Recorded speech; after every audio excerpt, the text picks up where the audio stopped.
स्वागत है स्टूडेंट्स, आप सभी का आप ही के अपने YouTube चैनल स्टडी फाइव 2.0 में। तो स्टूडेंट्स, आज की इस वीडियो में हम बात करने वाले हैं साइंस से रिलेटेड 20 महत्वपूर्ण प्रश्नों के बारे में। तो स्टूडेंट्स, जैसा कि आप सभी को पता ही है कि इस वीडियो के अंदर स्टूडेंट्स 20 मोस्ट इंपॉर्टेंट क्वेश्चनों को शामिल किया जाता है जो कि परीक्षा की दृष्टि से अति महत्वपूर्ण होते हैं। तो स्टूडेंट्स, बिना किसी देरी के चलिए स्टूडेंट्स बढ़ते हैं सीधा प्रश्नों की ओर।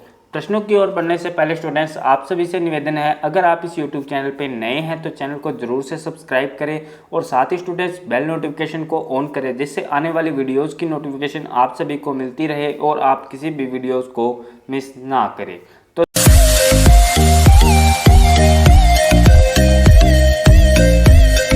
स्टूडेंट्स, बढ़ते हैं प्रश्न नंबर 1 की ओर। प्रश्न नंबर 1, वैज्ञानिकों ने किस मास्टर जीन की खोज की है जो अनेक कैंसर के लिए जिम्मेदार है? जिसका सही आंसर होगा स्टूडेंट्स ऑप्शन नंबर सी, यूटीएक्स। अर्थात वैज्ञानिकों ने यूटीएक्स मास्टर जीन की खोज की है जो अनेक कैंसर के लिए जिम्मेदार है।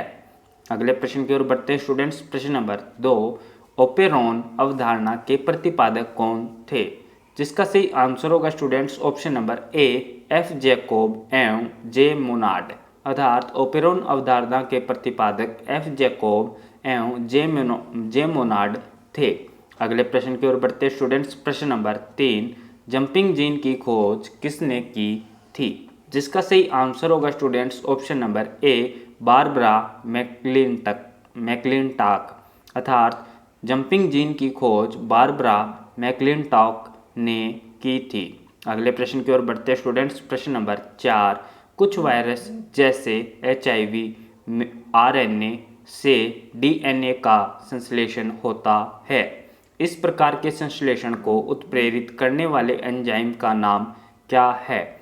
जिसका सही आंसर होगा students option number C, reverse transcriptase. अर्थात इस प्रकार के वायरस को उत्प्रेरक को स्टूडेंट्स रिवर्स ट्रांसक्रिप्टेज कहा जाता है। अगले प्रश्न की ओर बढ़ते स्टूडेंट्स। प्रश्न नंबर 5, दूत RNA में अनुलेखित आनुवांशिक सूचना का प्रोटीन के रूप में अनुवाद होता है। जिसका सही आंसर होगा students option number B, ribosome पर। अर्थात दूत RNA में अनुलेखित आनुवांशिक सूचना का प्रोटीन के रूप में राइबोसोम पर अनुवाद होता है। अगले प्रश्न की ओर बढ़ते स्टूडेंट्स। प्रश्न नंबर 6, क्षारक अनुक्रम UUU अर्थात U किस अमीनो अम्ल का प्रतिनिधित्व करता है? जिसका सही आंसर होगा स्टूडेंट्स ऑप्शन नंबर ए, फिनाइल एलानिन का। अर्थात क्षारक अनुक्रम U फिनाइल एलानिन अमीनो अम्ल का प्रतिनिधित्व करता है। अगले प्रश्न की ओर बढ़ते स्टूडेंट्स। प्रश्न नंबर 7, प्रत्येक अमीनो अम्ल के लिए 3 क्षारकों का एक विशिष्ट अनुक्रम होता है जिसे क्या कहते हैं? जिसका सही आंसर होगा students option number C, codon. अर्थात इनको स्टूडेंट्स कोडान या कोडोन भी कहते हैं। अगले प्रश्न की ओर बढ़ते स्टूडेंट्स। प्रश्न नंबर 8, RNA के रूप में अनुलेखित आनुवांशिक सूचना को प्रोटीन की भाषा में बदलने की प्रक्रिया क्या कहलाती है? जिसका सही आंसर होगा स्टूडेंट्स ऑप्शन नंबर सी, अनुवाद। अर्थात RNA के रूप में अनुलेखित आनुवांशिक सूचना को प्रोटीन की भाषा में बदलने की प्रक्रिया अनुवाद कहलाती है। अगले प्रश्न की ओर बढ़ते स्टूडेंट्स। प्रश्न नंबर 9, आनुवांशिक सूचना का DNA से RNA का प्रवाह क्या कहलाता है? जिसका सही आंसर होगा स्टूडेंट्स ऑप्शन नंबर ए, अनुलेखन। अर्थात आनुवांशिक सूचना का DNA से RNA का प्रवाह अनुलेखन कहलाता है। अगले प्रश्न की ओर बढ़ते स्टूडेंट्स। प्रश्न नंबर 10, प्रतिबंध एंजाइम की खोज किसने की थी? ऑप्शन नंबर ए, वैक्समैन ने, बी, अलेक्जेंडर फ्लेमिंग ने, सी, बर्ग ने, डी, नॉथसन ने। अगले जिसका सही आंसर होगा students option number D, Smith व नॉथनस ने।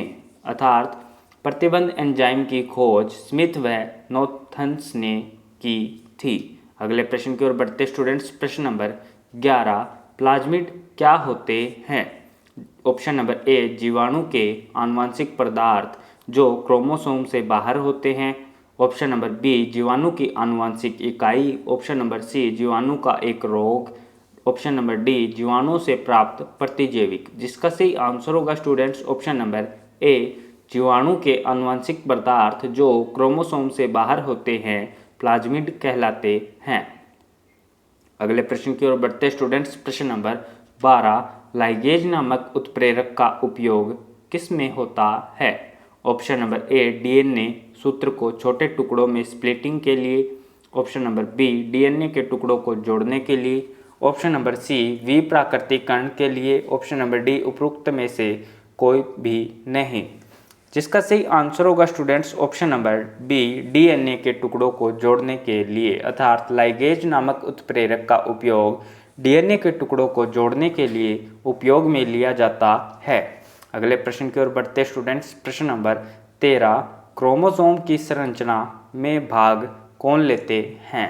ऑप्शन नंबर ए डीएनए व protein, option number B protein तथा carbohydrate, option number C protein व RNA, option number D carbohydrate तथा वसा। जिसका सही आंसर होगा students option number A DNA व प्रोटीन, अर्थात क्रोमोसोम की संरचना में डीएनए व प्रोटीन भाग लेते हैं। अगले प्रश्न की ओर बढ़ते स्टूडेंट्स। प्रश्न नंबर 14 जीन एक रेखीय क्रम में पाए जाते हैं, अर्थात जीन एक रेखीय क्रम पर किस पर पाए जाते हैं? ऑप्शन नंबर ए केंद्रीय कला पर, बी केंद्रीय केंद्रक पर, सी प्लाज्मा झिल्ली पर, डी गुणसूत्रों पर। जिसका सही आंसर होगा स्टूडेंट्स ऑप्शन नंबर डी गुणसूत्रों पर, अर्थात जीन एक रेखीय क्रम पर गुणसूत्रों पर पाए जाते हैं। अगले प्रश्न की ओर बढ़ते स्टूडेंट्स। प्रश्न नंबर 15 डॉक्टर हरगोविंद खुराना को किस कार्य के लिए नोबेल पुरस्कार दिया गया था? Option number a genetic code के लिए, बी रक्त समूहन के लिए, सी डीएनए खोज के लिए, ऑप्शन नंबर डी एचआईवी की खोज के लिए। जिसका सही आंसर होगा students option number a genetic code के लिए, अर्थात डॉक्टर हरगोविंद खुराना को जेनेटिक कोड कार्य के लिए नोबेल पुरस्कार दिया गया था। अगले प्रश्न की ओर बढ़ते स्टूडेंट्स। प्रश्न नंबर 16 जीन शब्द किस वैज्ञानिक ने दिया था? जिसका सही आंसर होगा students option number B WL Johannsen ने, अर्थात जीन शब्द WL जोहानसन ने दिया था। अगले प्रश्न की ओर बढ़ते स्टूडेंट्स। प्रश्न नंबर 17 किस कवक का प्रयोग जीन प्रकटन तथा नियमन में किया गया था? Option number A Rhizopus, B Albugo, C Neurospora, D Cystopus. जिसका सही आंसर होगा students option number C Neurospora, अर्थात न्यूस्पोरा कवक का प्रयोग जीन प्रकटन तथा नियमन में किया गया था। अगले प्रश्न की ओर बढ़ते स्टूडेंट्स। प्रश्न नंबर 18 डीएनए अणुओं में प्रोटीन्स की संकेत सूचनाएं किस में होती है? ऑप्शन नंबर ए रेप्लिकेंट्स में, बी एक्सॉन्स में, सी इंट्रॉन्स में, डी इनमें से कोई भी नहीं। जिसका सही आंसर होगा students option number B exons में। अगले प्रश्न की ओर बढ़ते स्टूडेंट्स। प्रश्न नंबर 19 मेंडल ने अपनी चिर प्रतिष्ठित वंशागति नियमों की प्रतिपादित करने में जिस जीवधारी का उपयोग किया वह था?